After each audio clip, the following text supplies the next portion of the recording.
Assalamualaikum warahmatullahi wabarakatuh. Hari ini saya nak buat ulasan perlawanan di antara JDT menentang pasukan KL City, yang mana JDT menang 5-0 hasil jaringan dari Backson 2, satu Fernando Forestry, satu dari Leandro Velasquez dan satu dari Safawi Rashid.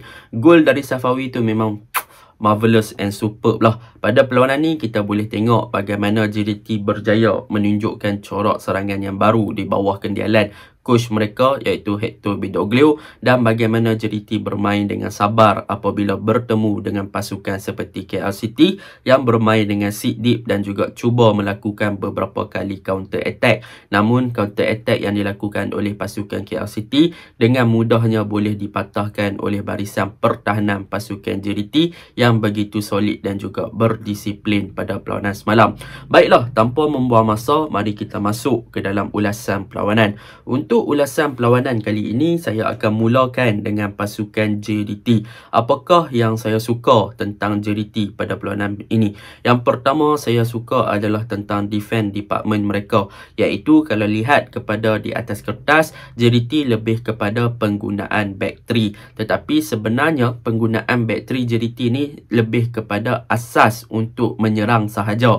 Tetapi apabila diserang atau di counter, maka JDT lebih kepada pembinaan build up balik kepada back 4, iaitu kita boleh lihat apabila dalam keadaan menyerang memang JDT akan membentuk back 3, iaitu Sean Lowry, Syarul Saad dan juga Adam Noor Azlin, dan ketika bertahan mereka akan kembali membentuk back 4, iaitu Adam di kanan, Sean Lowry dan juga Syarul Saad di bahagian tengah dan Koh Beng Ong di bahagian kiri untuk memastikan yang back 4 mereka telah dibina. Dan transisi ni memang sangat-sangat bagus. Sebab apa? Sebab ketika menyerang mereka boleh menggunakan Koh Beng Ong dengan lebih ofensif di bahagian kiri untuk memberi support di bahagian kiri ketika JDT menyerang. Dan di bahagian kanan kita boleh lihat Adam Noor Azlin dalam pembentukan back 3, beliau akan lebih suka untuk beraksi di bahagian wide area ataupun tempat right back lah. Tetapi beliau tidak akan naik lebih daripada middle space ataupun middle line. Beliau akan lebih kepada untuk stay di wide area di belakang garisan tengah sahaja.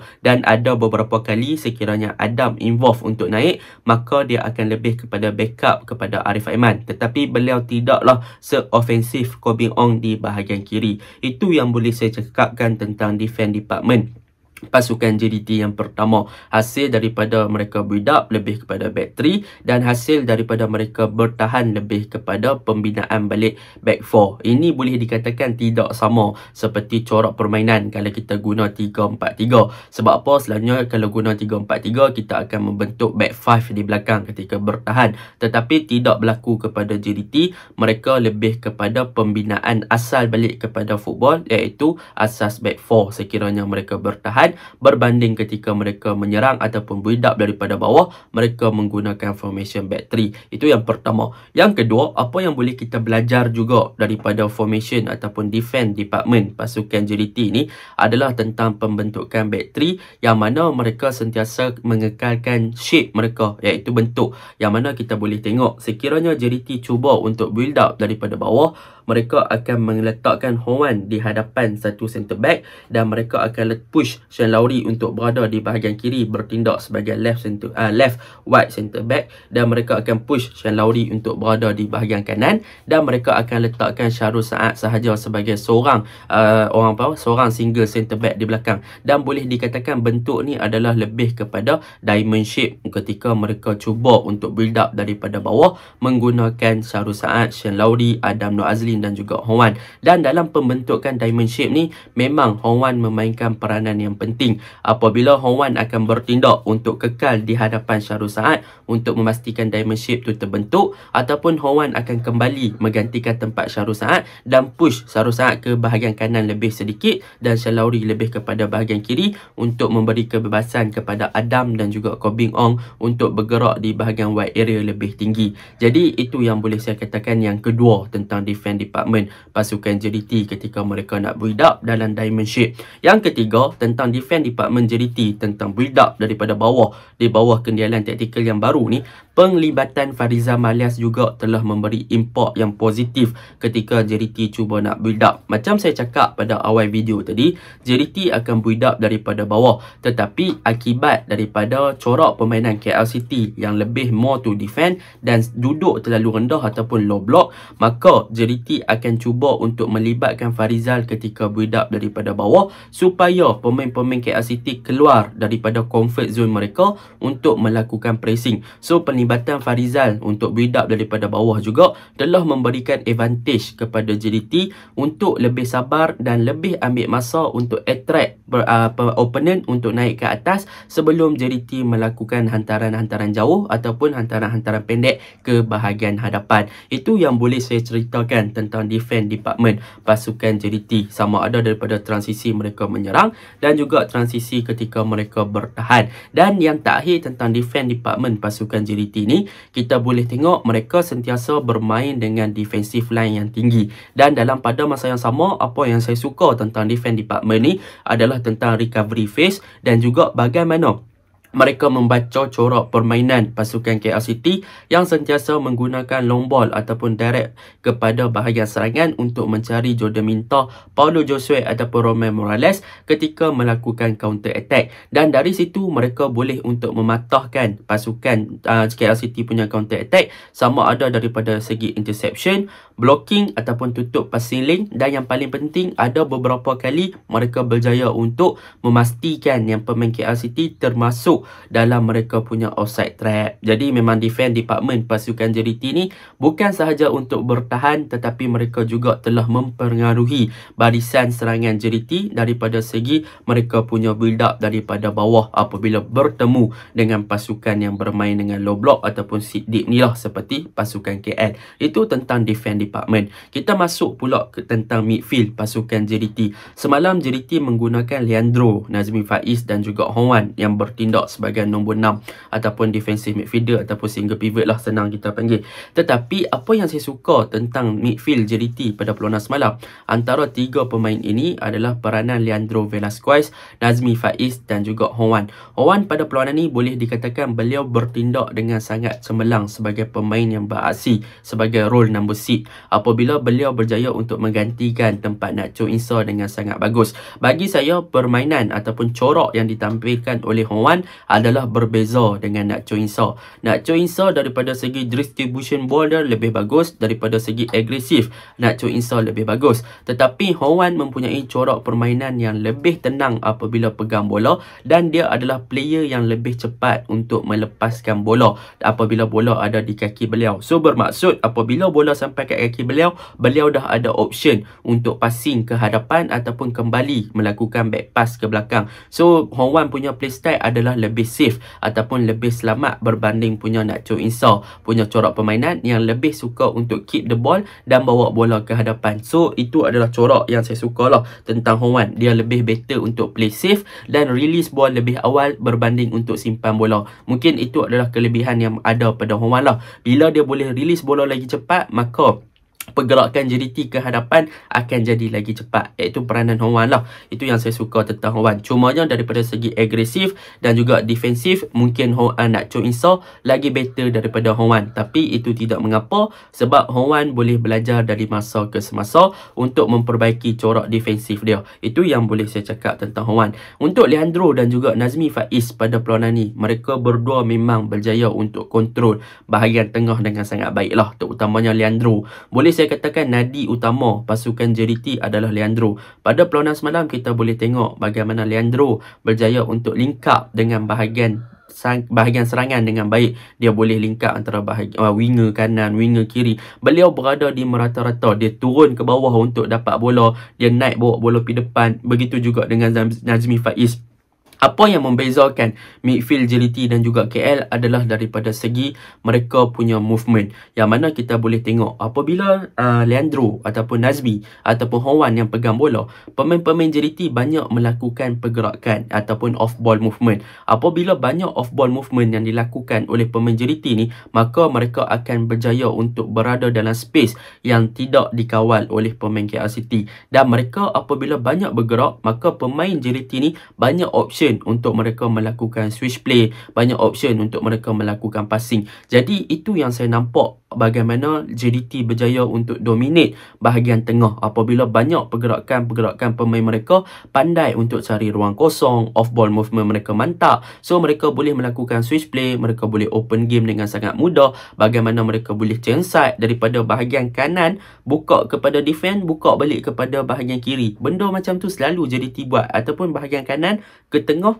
ke kiri. Benda macam tu yang selalu JDT buat. Sebab apa? Sebab mereka ada link up play ataupun pemain yang di bahagian tengah yang aktif bergerak dan boleh untuk menyambungkan connect antara satu sama lain di antara posisi yang berbeza. Itu yang saya suka yang tentang defend department lah. Dan untuk serangan, JDT menggunakan Forestry, Backson dan juga Arif Aiman. Untuk perlawanan ni, apa yang boleh saya katakan, Arif Aiman memang memberi masalah besar kepada Anwar Ibrahim. Daripada minit pertama, kita tengok bagaimana Arif Aiman dengan dia punya skill, dia punya ball control, dia punya dribbling. Berapa kali Anwar Ibrahim nak jaga dia. Memang satu malam yang orang kata apa, bergunalah untuk Anwar apabila terpaksa berhadapan dengan Arif Aiman. Walaupun ada beberapa ketika yang Anwar berjaya patahkan serangan ataupun dribbling yang dilakukan oleh Arif Aiman, tetapi most of the time Arif Aiman memang akan menanglah duel di bahagian kanan tu. Kita boleh tengok Arif Aiman di bahagian kanan semalam macam mana. Beberapa kali dia melakukan cross, low cross, cutback dan sebagainya ke dalam kotak penalti, tetapi sayanglah banyak hantaran-hantaran beliau gagal untuk disambut dengan mudah.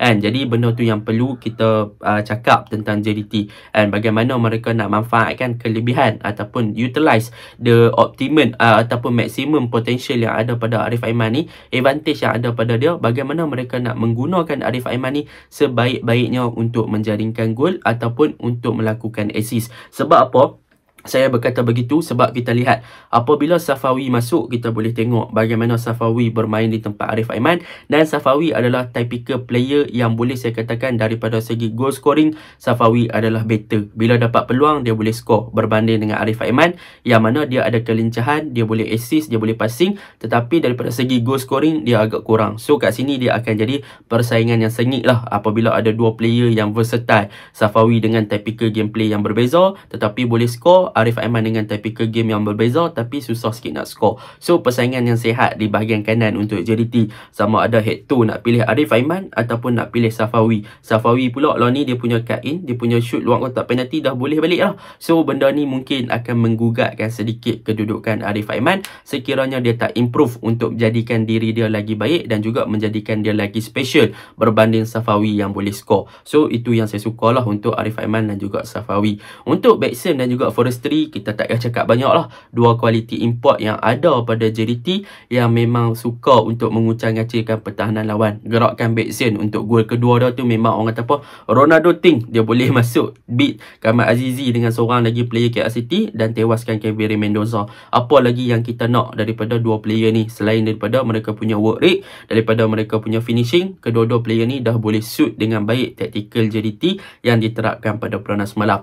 Dan yang terakhir secara kesimpulannya, apa yang saya suka tentang JDT adalah mengenai tiki taka yang mereka lakukan ataupun one touch football. Kita boleh tengok beberapa gerakan yang dilakukan oleh JDT sebelum-sebelum ni pun, kalau kita boleh tengok mereka punya pergerakan di dalam padang akan lebih laju, terutamanya kalau daripada throw in. Daripada throw in pun mereka boleh bina untuk melakukan build up. Contoh gol yang dilakukan oleh Forestry adalah satu gol daripada tiki taka yang bermula daripada throw in. Hanya ada one touch football sahaja dilakukan oleh para player JDT dan mereka berjaya mendapatkan satu gol. Benda tu bukannya berlaku sekali, situasi tu bukan hanya berlaku dalam padang satu kali, tetapi beberapa kali berlaku yang mana kita boleh tengok Forestry, Leandro Velasquez, Safawi banyak bermain dengan one touch football disebabkan pergerakan pemain-pemain ni bagus. So mereka punya chemistry tu ibarat dah connect dah macam Oh, kalau Safawi duduk sini, aku pegang bola. Safawi pergi sini, aku dah tahu dah Safawi akan pergi sini, dia passing. Dengan one touch football sahaja, pemain-pemain JDT dah boleh untuk create game dan juga create chance untuk score. So, benda tu yang memang buat JDT another level. Bukannya disebabkan mereka ada player yang hebat-hebat sahaja, tetapi chemistry dan juga kesefahaman mereka dalam pembinaan game, dalam build up, telah memberikan mereka satu kelebihan untuk mereka menang dalam setiap game. Itu yang penting untuk JDT. Dan secara overallnya untuk JDT semalam, mereka bermain dengan bijak. Mereka mempunyai player yang bukan sahaja ada individu kualiti yang bagus, tetapi mereka mempunyai pemain-pemain yang menggunakan akal dan juga fikiran. Mereka punya pemain genius, boleh saya katakan. Kita boleh tengok bagaimana mereka boleh attract pemain-pemain KL City untuk naik. Mereka lebih sabar ketika mereka nak menyerang, sebab KL City duduk terlalu deep ataupun low block kan. Jadi mereka sabar, mereka tunggu, mereka banyak main back pass, mereka banyak melakukan long ball. Sebab apa? Sebab mereka nak beat pertahanan KL City. Kalau main long ball, so mereka punya pertahanan KL City terpaksa bergerak. Kat situ mereka pandai bagaimana mereka nak tarik pemain KL City keluar daripada bermain dengan terlalu deep ke bawah. Jadi itu memang saya suka lah tentang JDT. Overall adalah tim yang memang deserve untuk menang 5-0 pada perlawanan semalam. Dari defend, keeper sampai striker, semuanya berfungsi dengan baik. Itu untuk JDT. Kita masuk untuk KL City. KL City semalam, kalau kita lihat berbanding game lawan dengan Kedah, game ni nampaknya KL City sedikit boleh dikatakan terumbang-ambing mereka punya corak permainan. Sebab apa? Sebab game lawan Kedah nampak mereka lebih tersusun, mereka lebih enjoy the game, mereka lebih mudah untuk menyerang. Tetapi untuk game kali ni boleh dilihat KL City lebih berada dalam kedudukan yang pressure. Mereka tertekan dengan gameplay yang dilakukan oleh JDT. Kita boleh tengok mereka cuba untuk bermain dengan bertahan dan mereka cuba untuk melakukan counter attack, tetapi beberapa kali counter attack mereka tersangkut dan tidak berjaya dilakukan dengan baik. Boleh nampaklah apa yang mereka cuba lakukan tu ada idea, tetapi idea mereka dalam menterjemahkan di dalam padang tu nampak yang mereka ditekan dan juga nampak tekanan yang tinggi dirasai oleh mereka, dan mereka gagal untuk settle down dan juga absorb ataupun serap tekanan tersebut untuk menjadikan game tersebut jadi lagi baik. Itu yang boleh saya katakan tentang KL City. Sebab apa? Sebab daripada segi sit deep dan juga counter attack, idea mereka dah okey. Daripada segi teori, daripada segi pelaksanaan, daripada segi nampak flow. Tetapi bagaimana mereka nak execute idea tu jadi lagi better, nampak yang mereka sedikit tertekan, mereka tak berapa tersusun sangat, menyebabkan idea-idea tersebut sangkut. Bila Mintoh dapat bola, nampak dia lebih lambat. So senang cerita, KL City semalam mereka sebenarnya tak settle down untuk game tersebut. Mereka gagal untuk hilangkan tekanan tersebut. Maka mereka memang terpaksa melakukan kesilapan yang mereka tak boleh nak elak. So mereka tewas 5-0, dan dalam pada masa yang sama mereka bermain dengan sangat berhati-hati berbanding game mereka menentang Kedah tempoh hari. Nampak lagi better lah berbanding game lawan JDT. Mungkin pressure, itu saya tak tahu, tetapi corak mereka sit deep counter, sit deep counter. Ada beberapa kali hampir berjaya, tetapi macam saya cakap, mereka sangat berhati-hati menyebabkan mereka tak boleh nak execute peluang tersebut kepada jaringan. Okey, itu sahaja ulasan saya. Assalamualaikum.